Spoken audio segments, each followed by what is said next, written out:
a 10 at 10 for you today, guys. I'm Tim. Smash that like button. We got the 10 at 10 on Tuesday. 10 a.m. All these plants are getting listed on MrMaple.com. Wow. Woo! We're both highly caffeinated today.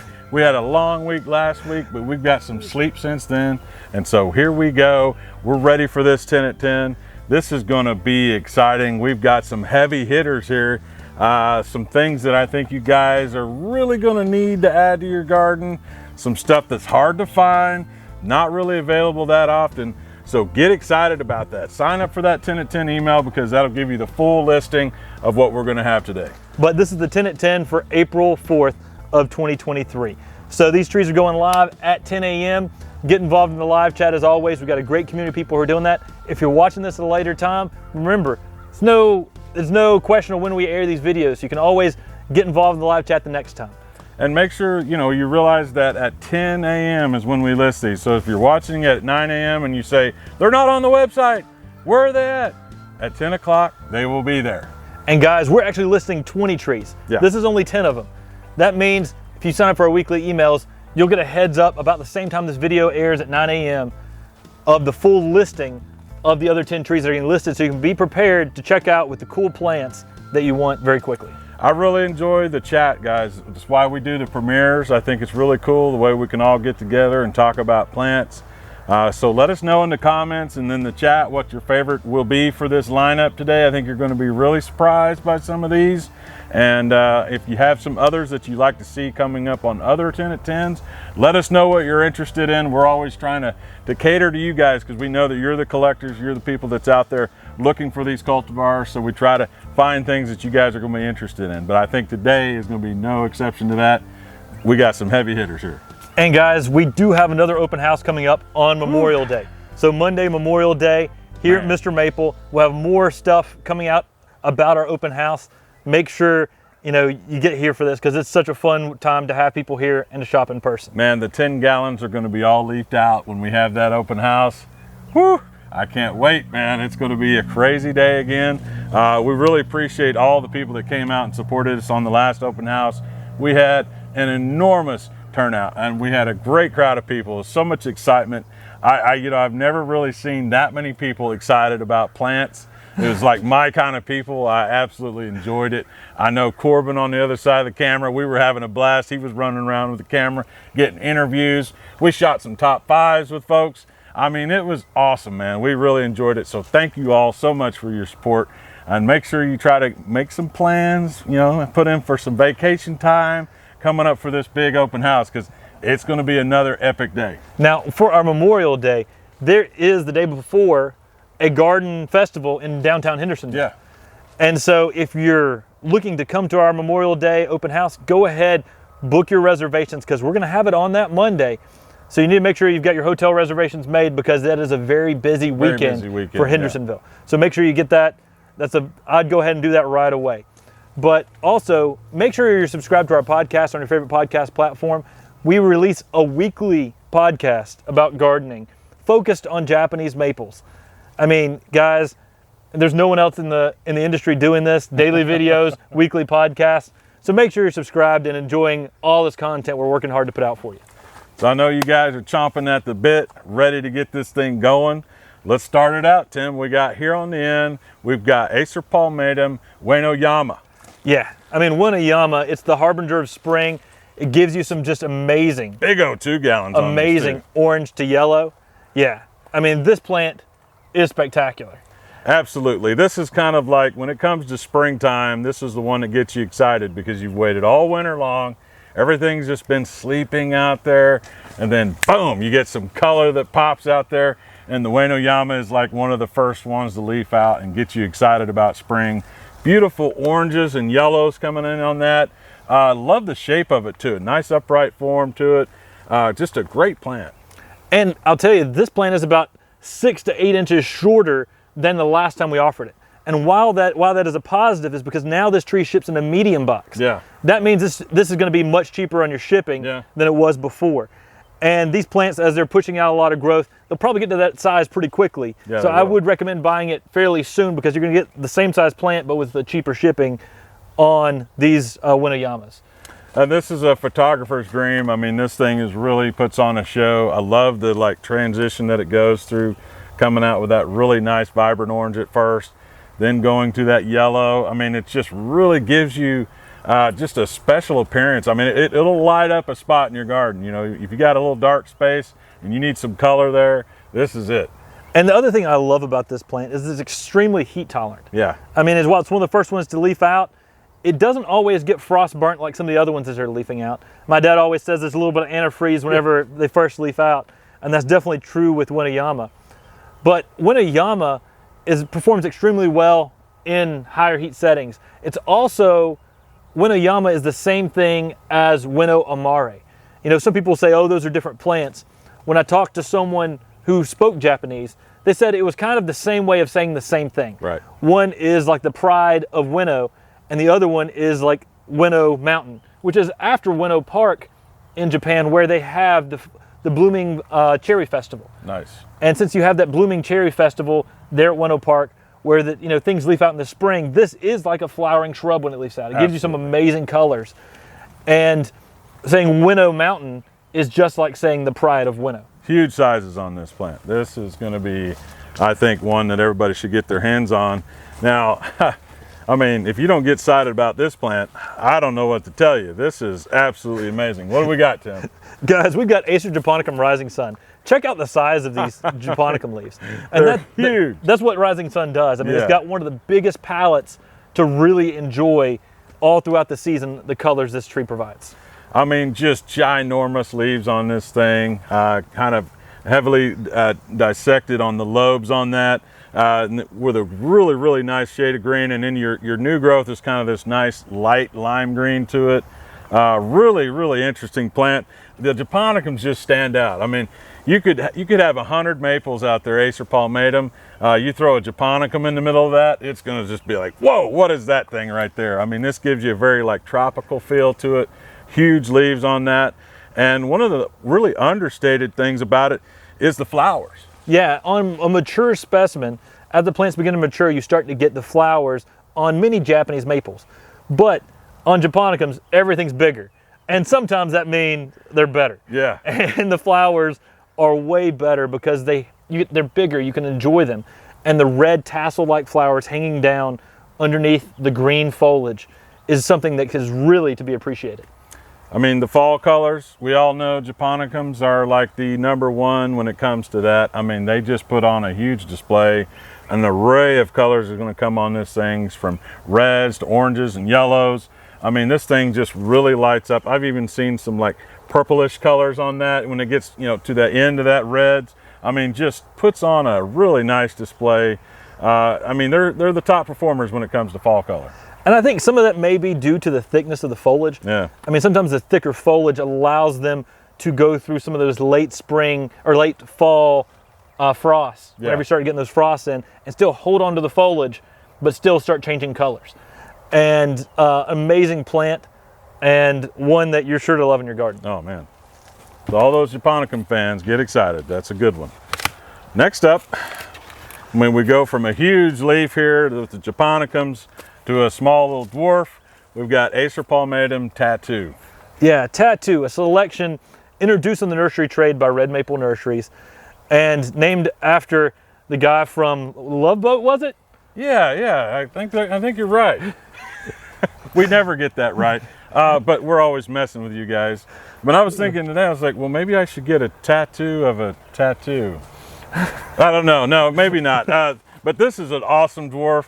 Great for containers. This thing can fit in so many different places. A good heat tolerant maple as well. I love this. A lot of people say, well, there's not a much difference between this and a Makawa Yatsubusa. Oh, they couldn't be further. But I think they're you're not paying it close enough attention. I mean, this thing's got a really unique leaf to it. Nice serrated edge on that. Very pointy and much smaller overall growth in a long period of time. So you can definitely, I mean, it does take some time to see that real comparison as far as when it comes to growth habit, but this definitely stays way smaller than Makawa. If Makawa Yatsubusa is a dwarf, this is a super dwarf. That's right. I mean, much slower growing, and like you talked about, the foliage is very different. And because of its foliage being serrated and different, it lays very differently on the leaf. It does. And definitely just creates a very crinkled, very unique style with the same habit, but at a much smaller, denser form. Absolutely. I mean, this is going to be one everybody's going to want on this 10 at 10. And then this plant here, I mean, whew, I mean, this is like kind of out of this world. What do we got here? Guys, we got Ruby de Sofia. Ruby de Sofia is a reticulated Japanese maple that comes out with just amazing amber hues with green veins. I mean, this plant is amazing in its color pattern alone. Yeah. But what makes this tree stand out is its habit. This tree has a contorted, almost pendulous habit where it has formed sort of these knuckles as it ages. And its habit is really what makes Ruby de Sofia extremely special. I mean, just think of that combination of like a contorted ghost type, right? I mean, that's pretty wicked. The reticulation on this is really, really striking. The color variation that it gives you is really nice, has these peaches and pink tones with this dark green veining on it. You know, I'm always looking at reticulated types and trying to decide which one's my favorite, right? Matt and Tim's got the Firefly, which is like, it's up there. This might be a close second on that. I haven't been able to see this one very long. It's a newer introduction, but man, this thing puts on a display. I was out with my cameras, I think it was last spring that we had this and captured some just magical pictures on this. It will blow you away. Go to the website and check that out. We'll put some pictures up here too, but this thing really puts on a show. Okay guys, so Ruby de Sofia will sell out relatively quickly today. Oh, yeah. It's not going to be a surprise. It's going to sell out fast today. Yeah. Make sure you finish the checkout process. So when you finish the checkout process and you've got an order number, that's when the tree is saved for you. Just because you have it in your cart doesn't mean it's saved for you until you're finished checking out. So Ruby de Sofia is going to sell out quick. Don't be surprised by it. Just make sure you check out quick. Whew. Yeah, heavy hitter right there. All right. So next up here, I get to brag on Matt and Tim a little bit because these guys have some awesome introductions. I love this. This is part of the Pendulous Treasure series. I mean, this is absolutely amazing. We have Acer palmatum Looking Glass Falls. So Matt and I were going through some Nakakomoto Legacy seedlings, and we found some different variations. Yeah. And we were like, this is pretty awesome. Now, when we're looking in Japanese literature and different things like that, they often talk about local waterfalls. Yeah. And there are even sometimes when they talk about looking glasses. Yeah. So it naturally fit when we found a weeping selection to name it after a waterfall that was local here in Western North Carolina called Looking Glass Falls. And it's a hike that we've hiked plenty of times up to the top of Looking Glass Rock. You can actually drive up to the Looking Glass Falls and get pretty close and even enjoy the waterfall from the road. It was one of the first waterfalls that we visited when we moved out here in North Carolina. It's an easy drive right there off the road, but absolutely beautiful. And that's what this kind of encapsulates. I mean, it's just got a beautiful weeping habit to it.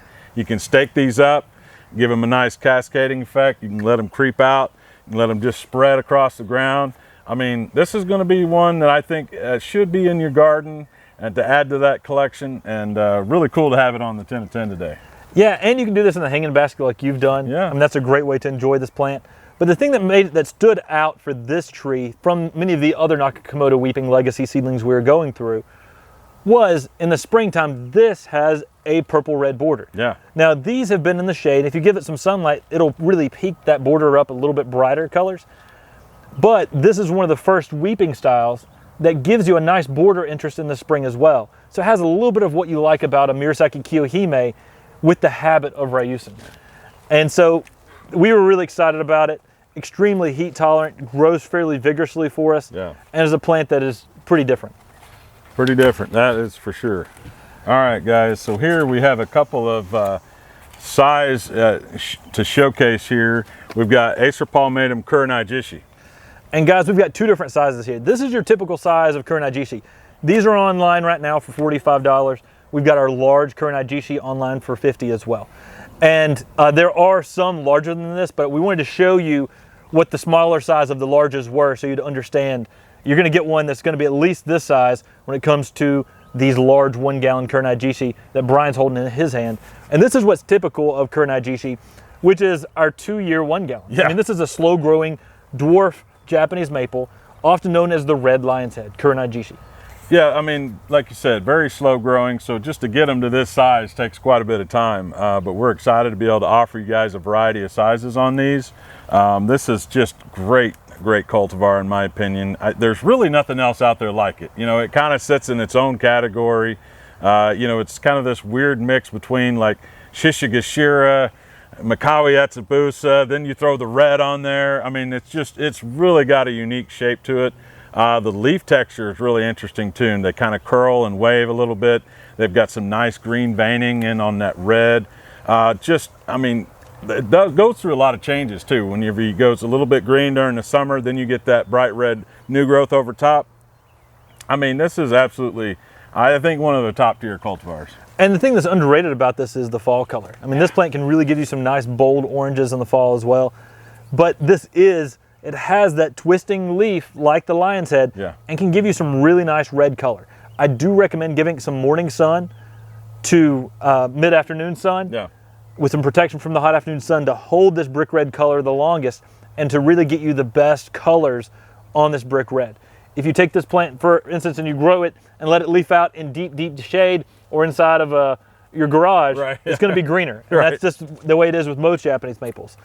But give this tree some morning sun to mid-day sun, and you're going to hold that color the best throughout the season. So if you have a Shishigashira, you definitely need a Kurenai jishi. Nice slow-growing dwarf. Yeah. So guys, next we've got a dwarf conifer from you. That's going to sell out fast again on today's 10 at 10. I've been getting into the conifers, you know, having a small garden, which I know a lot of people do out there these days. I'm always trying to think what I can squeeze into this garden. And so the dwarf conifers are kind of high on my radar right now. This is a great little one here. This has got a really nice, tight, compact habit to it. Really nice green color. Really interesting the way that candling kind of pops out through that green. Just a really interesting shape overall, and super small. So like you could fit this anywhere in your garden. Guys, Pinus uncinata Caesar is going to be a great plant that you can use. It really has that dense ball shape. The Pinus uncinata, it's some people consider it a subspecies of the mugo pine. It's going to be good zones 5 through 8. And this is a plant that is, I mean, you could turn this into a bonsai. You grow this in a container, put this in a conifer bed or a conifer trough. And this is a plant that is going to have a very unique habit. But this plant is extremely slow growing. I mean, we're talking, you know, 3 inches of growth per year. Yeah. Very tight and very dense. And so it's not going to get very big. So this is a plant that can be put, you know, as one of those plantings right next to the base of your house. And it's going to be a really unique conifer, but it's going to be one that is very slow growing to enjoy. I mean, everybody loves dwarf conifers because they don't get big. Yeah. And then the funny thing is someone gets it out there and they grow it for 10 years and they're like, this thing hadn't grew any. It's like, that's the point of a dwarf conifer. But a really cool miniature you can enjoy. Definitely add this to your collection. All right, here we go. I think we've got a pretty iconic cultivar right here. This is Acer palmatum Osakazuki. Guys, when it comes to fall color, this plant shows off. Man. I mean, and it always tricks me because it starts off often as a deep burgundy and then brightens up, which is reverse logic to me. Right. Once I see it in fall color, starting fall color, I'm thinking, man, I've missed the fall color. It didn't get to that bright red, and then all of a sudden the light turns on and you get that bright orange red that's just outstanding. You know, people often ask me, you know, what's the best fall color maple? I mean, you almost have to say Osakazuki every time because it's just absolutely amazing, the tones of this pink red that it gets. And but you know, what's understated on it is it's a spring color too. I really found that out. I grew this in Oklahoma, and I was always kind of blown away whenever it first come out in the spring. It'd get some nice pink hues to those leaves. And then the flowering on it too really gave it an extra appeal. A lot of times it would just be in heavy flower with that kind of pinkish green leaf on that. So it just had a really nice presence in the spring. So don't underestimate it for its spring appeal too. And it's a great, nice upright grower. Just absolutely, you know, top tier cultivar.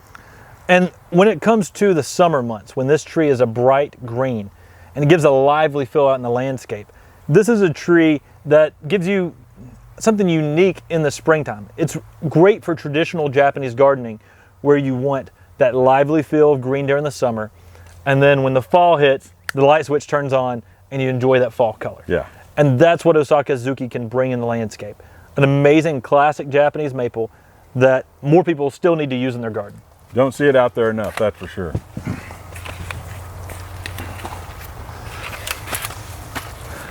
All right, so this is one that I've kind of recently discovered and learned about here since I've started at the nursery. We have Acer palmatum black lace. Yeah, it has a leaf more serrated than a burgundy lace. Yeah. The leaf is a little bit larger on a 1 gallon than our burgundy laces. The sublobes are a little bit, like the lobes of the leaf are a little bit wider, but it is deeply incised. But the black-red color on this make this tree an outstanding piece to put in the garden. I mean, you know, you don't see that dark of a red tone very often out in the garden. I mean, you can just look at every cultivar we've got across the table, and it just highlights all the greens. It brings out all the greens, and just draws your eye into this dark red. And you're right, the leaf on it is really unique. It's very ornate, very feathery feel to it, like just kind of this sawtooth all around each lobe, deeply divided Matsumura style, which is one of my favorite leaf styles. I love the Matsumura style leaf, and this kind of gives you all of that, you know, and you get that nice upright shape to it. Just gives you a different texture and feel than what you see with most red Japanese maples. I think there's something special about the black lace. Guys, pair this with a yellow. You know I was gonna say it. Pair this with the yellow, get your most color contrast, and then put anything else around it. And those colors are gonna make everything else stand out. I mean, this stands out against your typical bloodgood color. Yeah. It stands out against your typical green Japanese maple. It's gonna make everything else show off because of how dark the foliage is. With that being said, this is a plant, because it has such dark foliage, put it out with more sunlight. If you put it in the shade, some of these darker foliage plants can get lost unless you put something behind it that'll brighten it up like a yellow. So keep that in mind. But this is an upright tree with some dark black-red color. I mean, amazing plant to have out there. Definitely. All right, Tim, I'll let you roll with this one. All right, guys. Next, we've got Acer palmatum Hana matoi. I mean, this is a variegated red lace leaf selection by Yataka Tanaka of Tsukasa Maple in Japan. The name translates as a flower matoi. And a matoi is a mop-like totem that they use still in festivals in Japan, but it was sort of the totem that they led in front of the other, in front of firemen during the Edo period. And back in the day, everything was made out of wood and bamboo, and the firemen were sort of the heroes. Yeah. And this was kind of like, hey, the firemen are coming, get out of the way. And they would carry these matois. Well, today they still use them in festivals. And this is basically says the weeping habit looks like a matoi.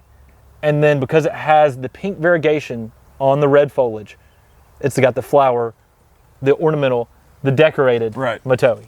I mean, this is the closest thing to like a flowering shrub form of a Japanese maple. The pinks and reds on this thing are absolutely crazy. This is Corbin's, one of Corbin's favorite cultivars. It was one of the first trees I think he got when he came here to MrMaple. We showed him this thing. He's like, oh my gosh, I gotta have one of these. But this is, I mean, this is really interesting plant. I love how that, depending on how much sun versus shade you give this, you can get a lot of variance in that. I had several of these in Oklahoma, and I would plant them in different sun and shade variances because I wanted to see, kind of play with the colors on that. If you have it more in shade, you're going to get some nice creamy whites and greens on that. You get it out more sun, you get the real hot pink colors with the red leaves. I mean, it's really interesting that you can just play with that color variation on that depending on where you plant it. Originally, when they first brought this over from Japan, they were wondering if there were two different types. Yeah. Because this one, as you see, was a slightly more shade, leafed out a little greener, where this one got a little more sunlight, came out more red. Yeah. And it's interesting how that can actually play effect with Hana matoi.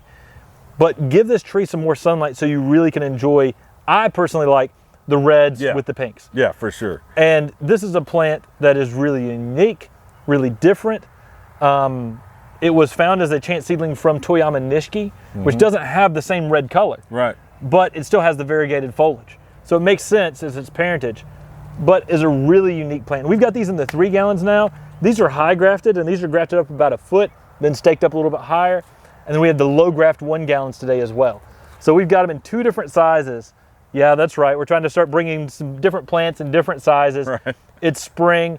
Hana matoi will sell out fast. Again, check out really quickly because it doesn't hold it for you until you finish the checkout process. Well, you know, in the landscape, there's the red lace leaves are one of the most common cultivars out there. I mean, almost every garden has a lace leaf form of some kind, but this gives you something a little extra special with that pink variegation. So definitely one you should add to your list.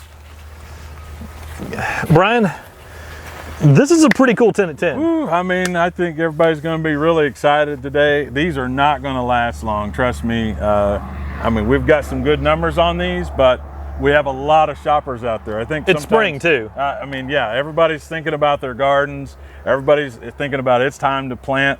So the perfect place to come is MrMaple, to come buy some beautiful Japanese maples to put out in your garden. And this setup right here is pretty legit, right? I mean, this, if you wanted to start with a collection of plants, just this table alone would put you in a pretty high mark in your garden. Guys, make sure you're subscribed to our weekly emails. Make sure if you didn't get involved in today's live chat, get involved with it next week.